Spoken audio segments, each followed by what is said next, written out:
حدیث میں آتا ہے کہ اگر تم نماز پڑھ رہے ہو اور تم یہ دیکھو کہ کوئی شخص تمہیں دیکھ رہا ہے تو تم سجدہ لمبا کر دو تو یہ شرک ہے۔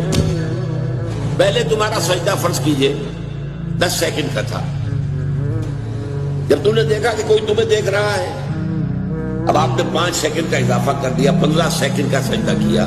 یہ 5 سیکنڈ کس کو سجدہ کیا آپ نے؟ یہ اللہ کے لیے نہیں ہے، یہ اس شخص کو دکھانے کے لیے۔ یہ شرک خفی ہے۔ ظاہر بات ہے کہ اس کو ہم دیکھ نہیں سکتے، اس پر فتویٰ نہیں لگ سکتا، یہ دل کا معاملہ ہے، اندر ہی اندر کا معاملہ ہے۔ اس میں صرف سمجھایا جائے گا کہ دیکھو بھائی یہ بھی شرک ہے۔